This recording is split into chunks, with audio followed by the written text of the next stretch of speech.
ময়মনসিংহের ভালুকায় আওয়ামী লীগের ঘোষিত শাটডাউনের প্রতিবাদে অবস্থান কর্মসূচি পালন করেছে পৌর বিএনপি। সোমবার সকালে ভালুকার বাস স্ট্যান্ড এলাকার মেগার মাঠ সংলগ্ন স্থানে অনুষ্ঠিত ওই কর্মসূচির নেতৃত্ব দেন ময়মনসিংহ দক্ষিণ জেলা বিএনপির সদস্য ও ভালুকা পৌর বিএনপির আহ্বায়ক আলহাজ হাতেম খান। অবস্থান কর্মসূচি শেষে সেখান থেকে একটি মিছিল বের করা হয়। মেগার হাট থেকে শুরু হওয়া মিছিলটি ঢাকা ময়মনসিংহ মহাসড়ক সহ পৌর সদরের প্রধান সড়ক প্রদক্ষিণ করে। পরে মিছিলটি পুনরায় মেগার মাঠে এসে এক সংক্ষিপ্ত আলোচনা সভায় মিলিত হয়। আলোচনা সভায় আলহাজ হাতেম খান বলেন, ফ্যাসিবাদ আওয়ামী লীগের ডাকা সকল কর্মসূচিকে প্রতিহত করতে তারা সর্বদা সজাগ রয়েছেন। ভালুকা যাতে আওয়ামী লীগের দোসররা কোনো অপ্রীতিকর ঘটনা না ঘটাতে পারে সেদিকে বিবেচনা করে তারা রাজপথে থাকার আশ্বাস দিয়েছেন। কর্মসূচিতে আরও উপস্থিত ছিলেন পৌর বিএনপি যুগ্ম আহ্বায়ক আবু তাহের ফকির, জহির রায়হান, পৌর বিএনপি সদস্য আমানুল্লাহ তাজন, আমিনুল ইসলাম পাপু, শেফালি আক্তার, যুবদল নেতা খান সোহাগ, রুহুল আমিন, আতিক সহ অন্যান্য নেতাকর্মীরা।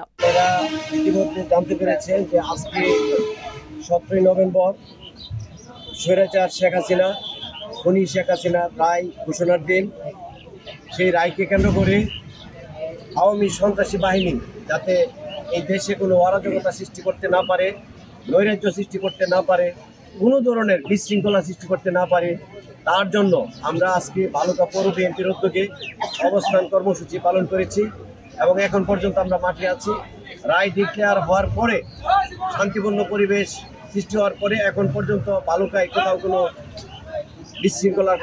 বিশৃঙ্খলার খবর নেই। আমরা অবস্থান করব যাতে কেউ কোনো বিশৃঙ্খলা সৃষ্টি করতে না পারে এবং আগামী জাতীয় সংসদ নির্বাচনকে যাতে কোনো অবস্থাতেই ব্যাহত না করতে পারে সেই জন্য আমরা নিয়মিত মাঠে থাকব এবং পর্যবেক্ষণ করব। আমরা প্রস্তুতি নিচ্ছি বাংলাদেশ জাতীয়তাবাদী দলের প্রতীক দানিশ শীষ প্রতীকের পক্ষে আমরা কাজ করব এবং দানিশ শীষ প্রতীককে আমরা বিজয়ী করব। শেখ হাসিনার নির্দেশে এই সকল হত্যাকাণ্ড সংঘটিত হয়েছে। এই হত্যাকাণ্ড প্রমাণিত হয়েছে এবং একজন রাজসাক্ষীর মাধ্যমে বিভিন্ন নির্দেশনা, তাকে কখন কি নির্দেশনা দিয়েছে এই নির্দেশনাগুলি প্রমাণিত হয়েছে। আমরা আশা রাখি যে সর্বোচ্চ শাস্তি যেটা সেটাই হবে ইনশাআল্লাহ।